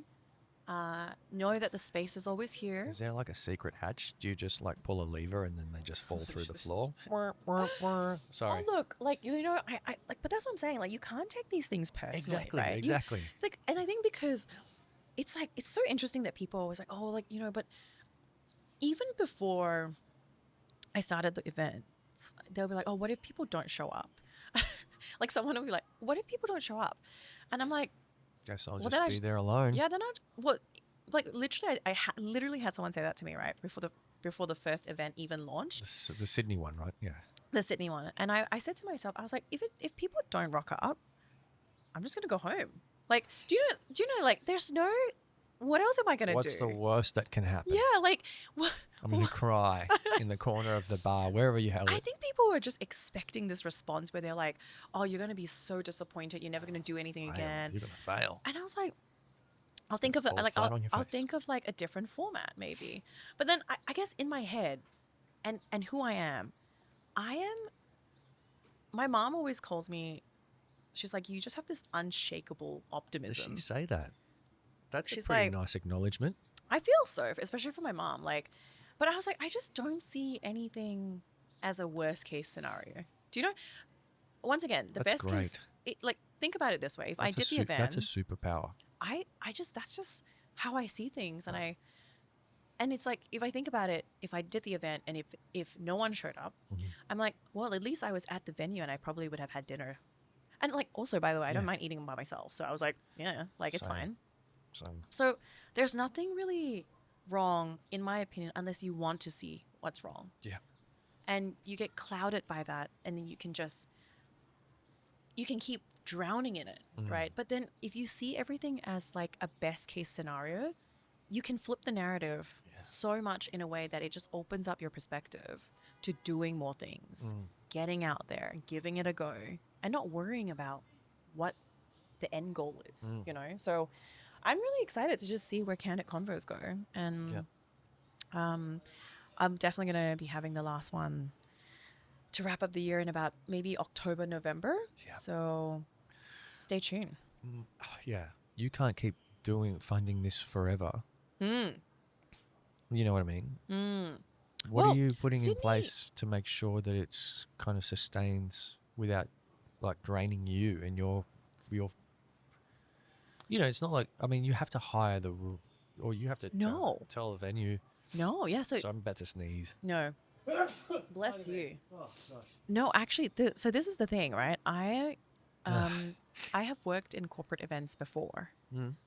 So You got a bit of a track record. so I do know how to. There But she goes. None of these are out of pocket heavily. So Except for the flight. so You get a little. I'm also here for work. Oh, you so- are? I have clients here. Oh, great. Great. So, like, there's strategically, there's the always ATO is listening. strategically, there's always like ways that I can make it the most efficient, right? Like, Mm. but I genuinely, the event organizing and everything is actually like very seamless for me because I just know how to navigate that like without having it to be like a heartache. But I do have some very interesting ideas that I will not share just yet. Okay. Oh, no more Um, exclusives. No more you'll have to exclusives just stay yet. tuned. Yeah, stay tuned for part 2. But I'm sort of sussing it out at the moment, because it's not just about, where it's not just about including that as like an element of like making the event a success, but I think to cater for more people that might actually like the format and how can I get people more comfortably with it. I've got an idea, but I will say the one thing is I support a local business with all of my events. Is that the cookies? That's the cookies. Got it. Still got it. You will enjoy it. And I think that one for me is a big deal because Did they have a name? Uptown Chunk. Uptown Chunk. Uptown Chunk? Yeah. Uptown Chunk you up. Uptown Chunk you up. cookies. Yes. How cute. Is that Bruno Mars? Yes. Yes. Uptown Chunk you up. No, but it's Uptown Funk. Yeah, Uptown Chunk. I'm sure that's where they got it from. But Surely. we'll see. I'm not planning. I also need people to know that I'm not organized. I'm spontaneous. Thank you for seeing me. I'm not organized. Hello. We're really similar. Like, Hello. but this is what I'm saying. People assume once again, they're like, Cheryl, you must have like a whole social calendar. I'm like, girl, I don't. If I feel that a theme really resonates, I'll just set up an event. And somehow it is every 2 months. It's happened. But I was like, I'm not well planned. I live day by day. That is what I like to do. We should all do that. 100%. We should all live day by day. Oh, the wisest, majors, or the wisest people on earth, the people that people look up to. Like Rick Rubin's a contemporary one people are loving at the moment. Rick Rubin, the music producer. But he doesn't even call himself a music producer. He just calls himself a guy who just taps into creative forces of the people he works with. Yeah. And he attributes it to just being present. Just today is the only moment you have. Yeah. And it really is true. It is this what I feel so important because I've had a really tough year, this one especially because both my parents have been sick. And without going into too much details, like I could have lost both of my mom and my dad this year. And we were really lucky that we didn't, but I came into very, very close moments for both within a 4-month period break. Yeah. And it just, moments like this makes you so aware of like the fragility of life, right? And it's not because of what's happened that I live life intentionally. I've always lived that way, but I think it just makes you, it reminded me so much more of how much I need to do more of that, Yeah, sorry, that hit. Yeah. I must say, That did I've hit. done a lot of work recently to process it. But it's been this is why I'm very empathetic to everybody, because I know that everyone's going through a silent battle. No one Yeah. will talk about it. No one will show it.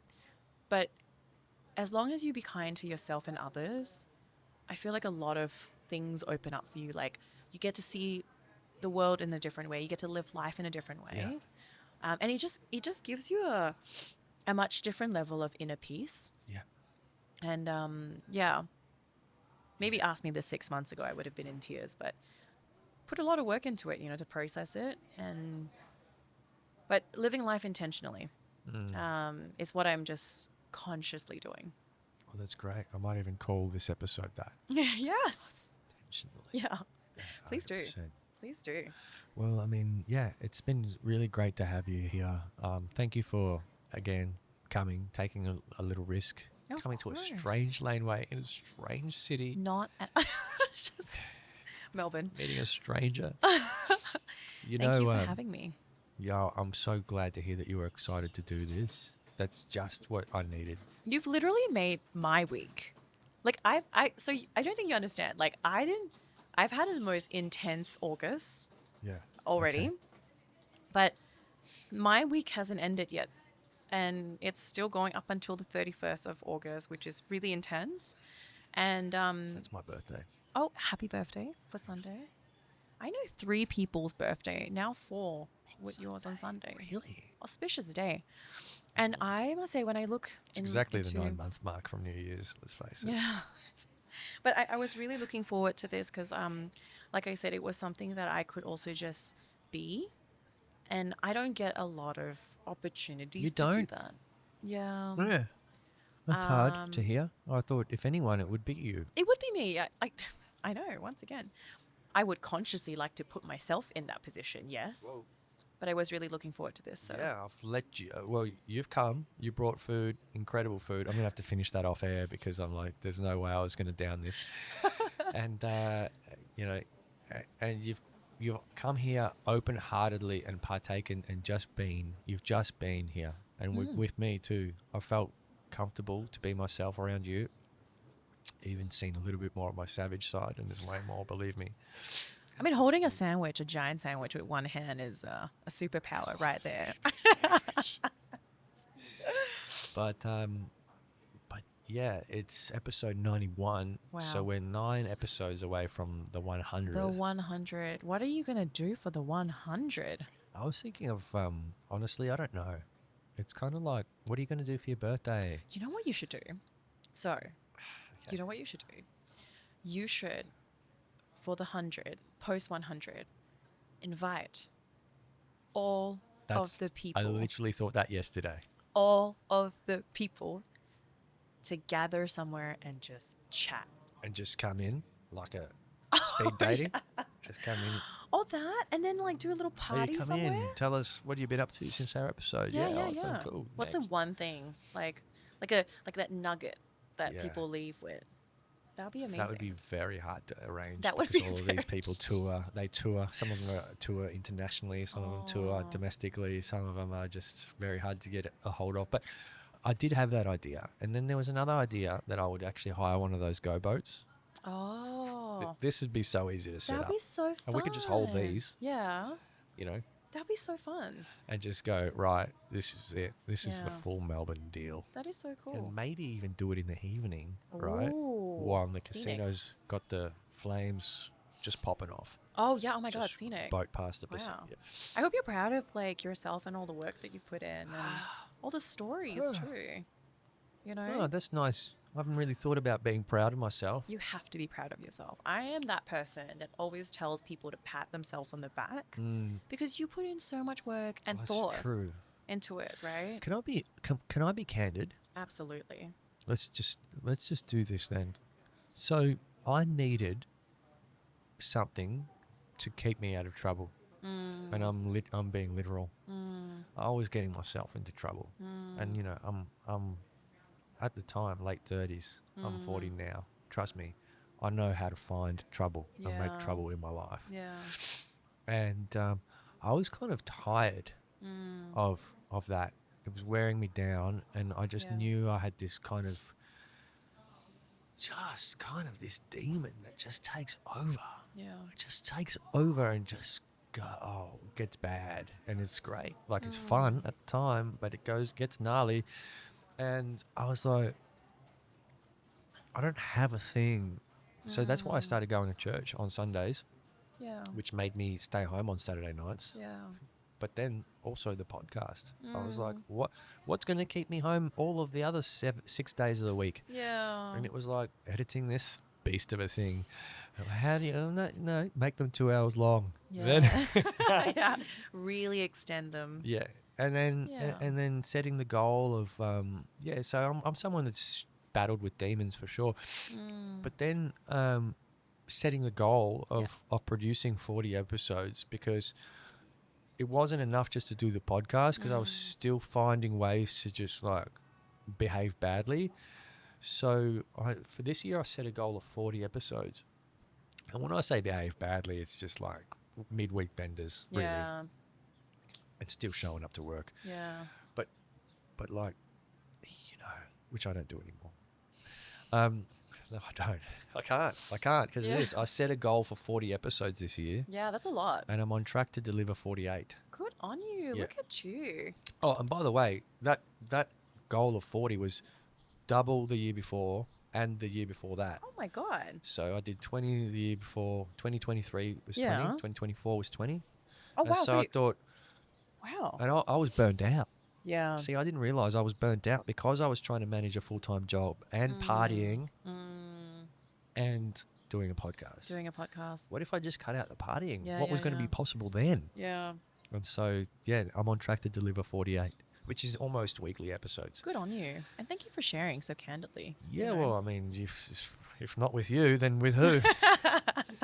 But, I draw that out of people. But, that's kind of why your thing resonates with me so much, is because I know that I just have never felt like there's been a place for me in the traditional world of work. There's never been a place for someone like me. I've managed to scrape through by hiding like the toughest parts of myself. And when you hide them, they linger, They do. don't they? Because they're hidden, and you find ways of persisting with that lifestyle Yeah. in the darkness, in Yeah. the shadows. Yeah. And that's how you make it work. And that's why it persists, right? What if you start telling people, and that's why I'm so candid in this, like if you actually start listening from about episode 30 something, Yeah. that's when I start opening up more. And it's like, oh wait, I'm trying to be the person I wish I could be in the real world Yeah. here. Yeah. I wish I could come into work one day and just go, I am not okay. Yeah. Yeah. But I can't, because the work identity doesn't, like the workplace doesn't allow that for No. that. No. And so I have to Instead, they ask you to keep pushing on. persist, and, keep you going. know, keep going. Yeah. And it's EAP. not the right thing to do.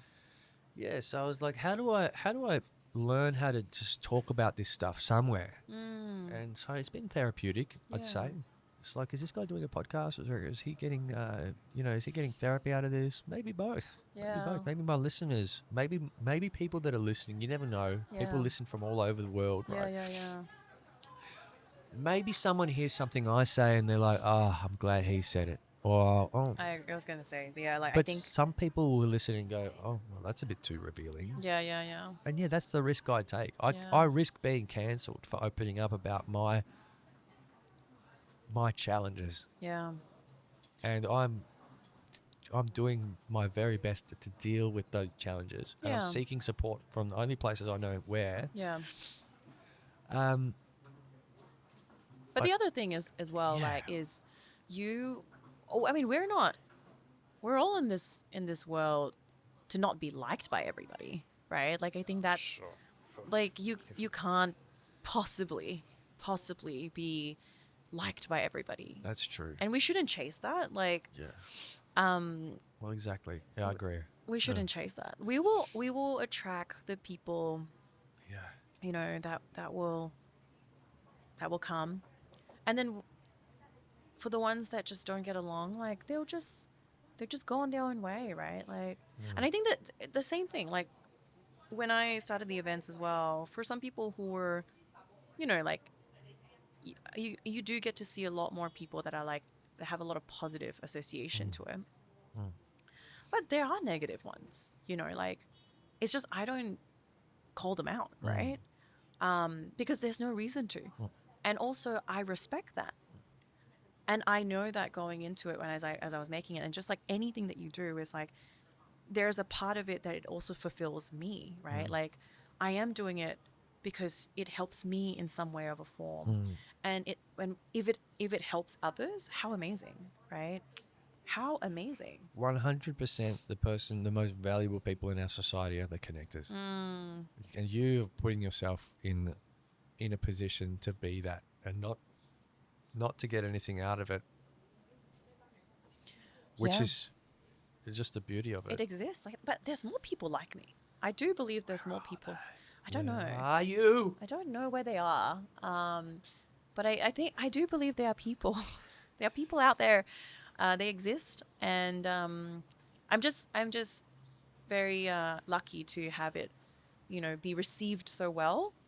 But you know what? I'm still testing it out. I'm still learning every single day. Well, I'm keen to see it evolve into whatever you learn and apply. I'm keen to I know. Me too. continue to see it, watch I'm it grow, and Yeah. well done for, you know, getting off your backside, I suppose, and Always. You Oh my know. goodness. Always. I must say, I have been, when I reflect on the year, it's been a year since I left full time. I have been way more busier and more, like, productive is definitely a yes, but like, I feel way more fulfilled this whole year. oh yeah, I love hearing that. It's like, Didn't you go to Japan recently? I did. I solo traveled Japan in July for 3 weeks. I recommend solo traveling as well. And I have no words for how magical that trip was. And I think that's what I keep telling people. It's magical. Magical trip. Your LinkedIn post did do its service. I think it was just mostly pictures. But Wrote some magical words in there. I did write some magical words in Yeah. there. It was the only minimum like of how much I could write about it, because it was so hard to express how much it made me feel. And I like spending time by myself. So going on a solo trip was just Solitude is oh, good. How good is it? Oh, people need to do it more often. yeah, but when people are in relationships, and you're married, right? So, Yes, I am. So when people are in relationships, you just get used to doing everything together, right? Because that's kind of, you know, I don't know. Like I don't know. it's Like not I the was, expectation. That's the norm. that That's is a the norm. Yes, expectation. yes. I mean, every relationship is different. Yes. But I solo travel even before I was married / dating, and that has never changed even after I am now married. And actually, for both me and my husband, we actually are very true to all the things that we like to do, and That's rare. that shouldn't be. I feel that shouldn't be. Well, But you know, like your friend groups unite, and then you have kids. For some people, they have kids, and then everything becomes about the birthday parties, and then literally every weekend is going to the next other kid's birthday party. That's and true. everything. So It's that's kind of different. why it's rare, but yeah. It is different, yeah.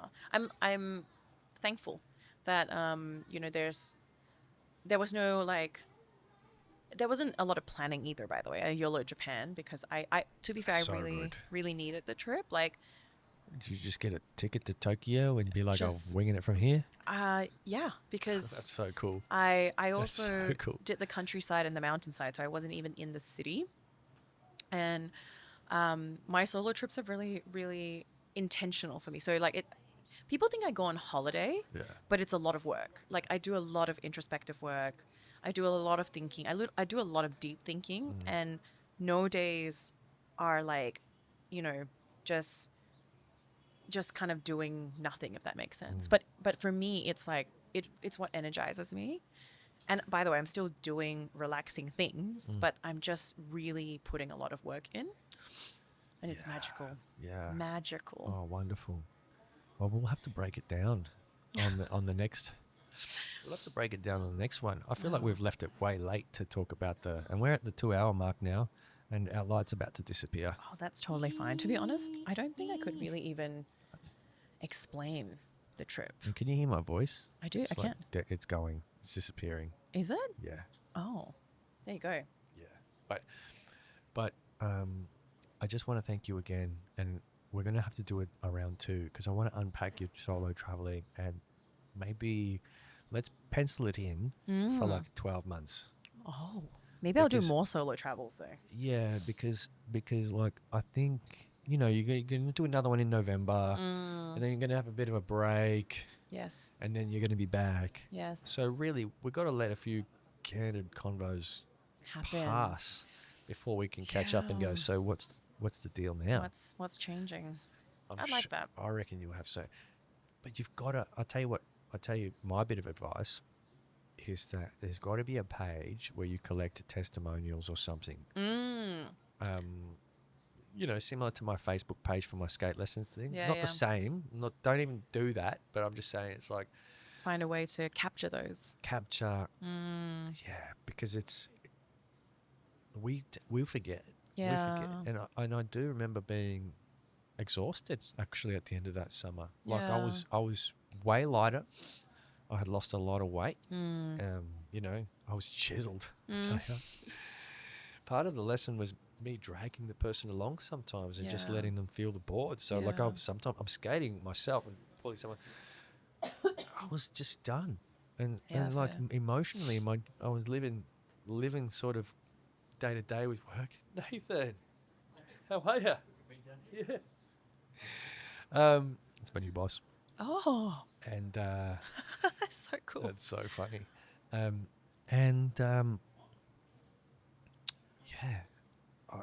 It was those memories of what those people had written Yeah. that brought me back. That re-energized me at a time where I felt depleted. Yeah. We need that. We need that reminder, and that's why.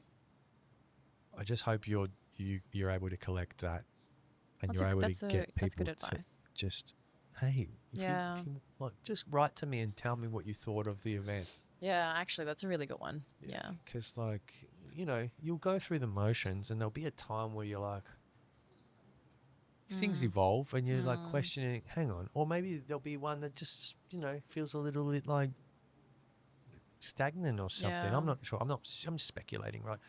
And it's like you'll have one thing Yeah. to go back to Yeah. to remember why you started this thing. That's true, actually. That's a really good point.